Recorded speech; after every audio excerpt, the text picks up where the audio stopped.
I'm sure going to miss all of you. The trains, not so much. Although I suspect when I hear trains in the future, I will think of you.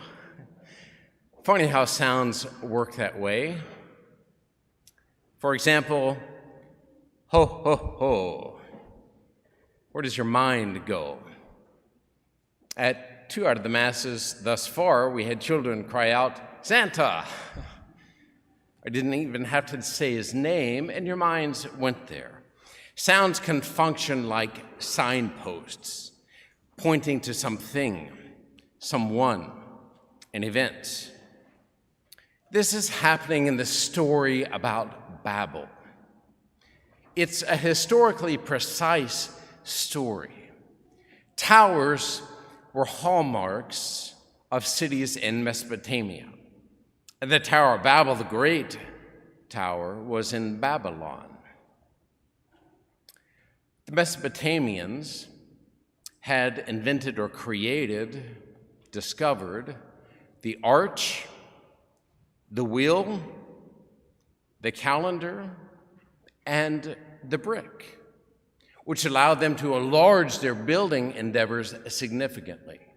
They created molds, poured in clay, set the clay in the sun to dry, put the dried clay into kilns to fire, and then pieced them together with bitumen, which is like naturally occurring asphalt.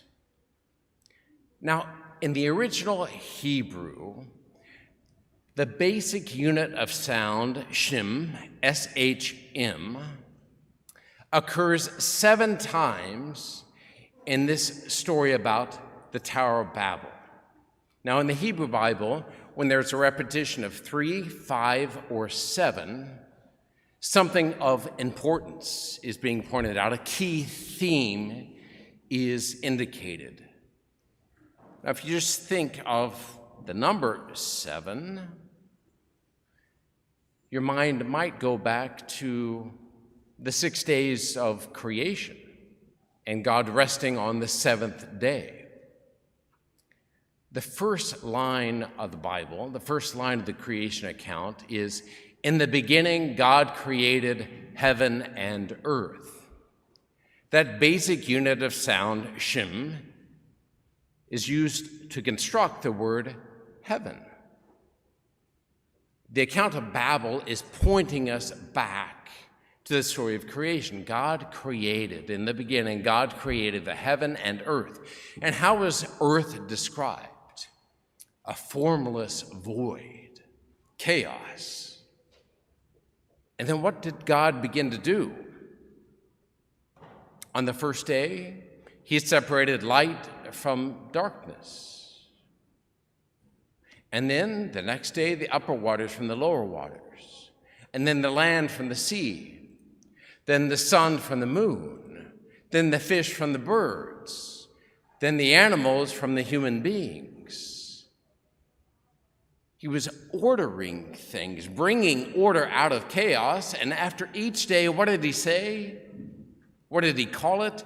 It is good. Good is identified with order. Order is identified with peace, harmony. Which means that evil is identified with disorder, chaos, confusion. Think of the words that we use, transgression, or as we'll say in the Our Father, trespasses.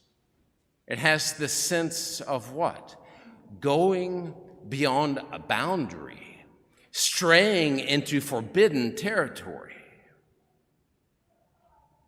Heaven and earth were distinct.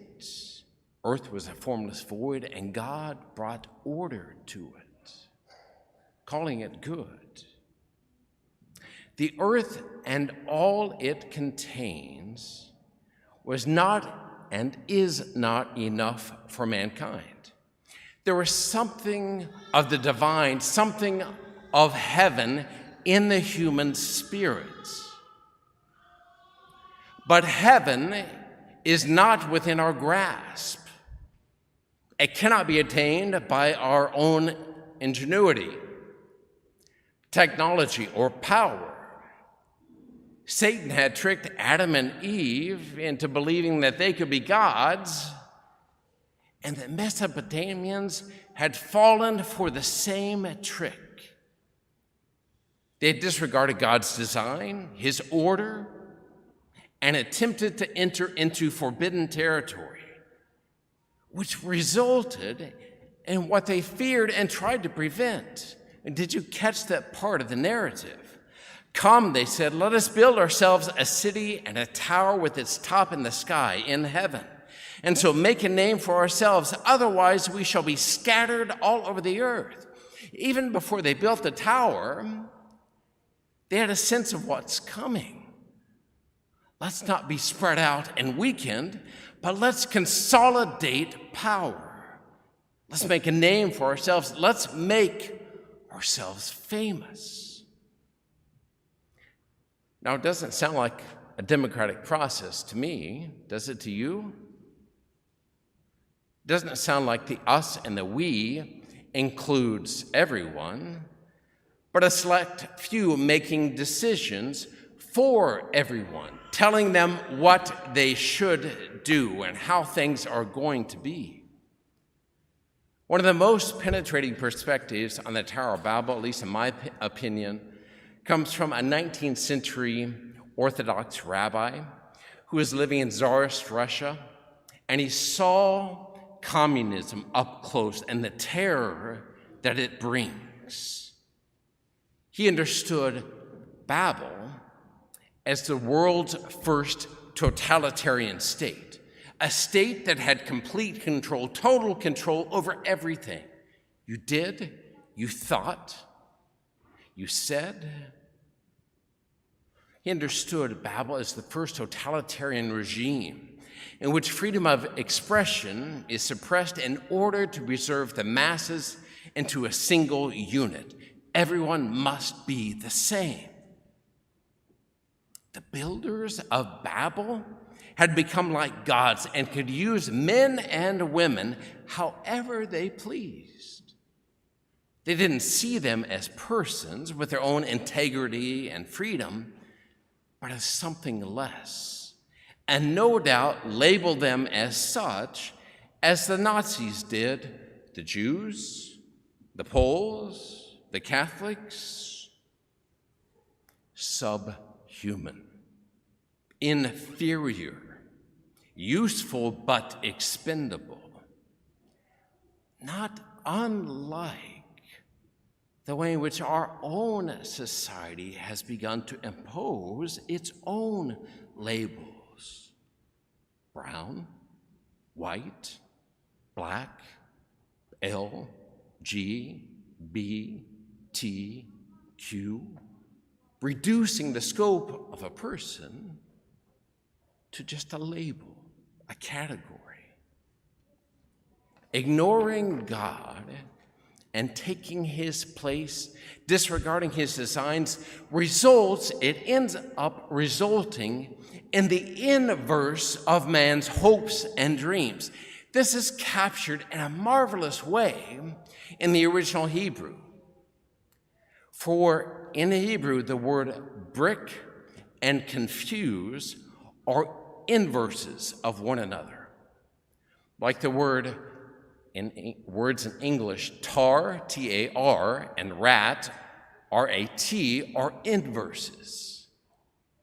In Hebrew, brick and confuse are inverses, which are pointing to the reality of what happens when you forget about God. Do not use him as a reference point.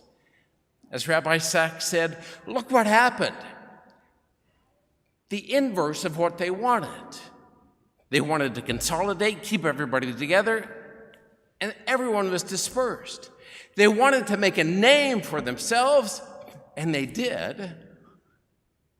The name of Babel, universally known as confusion, and their fame was their utter failure to complete what they had planned.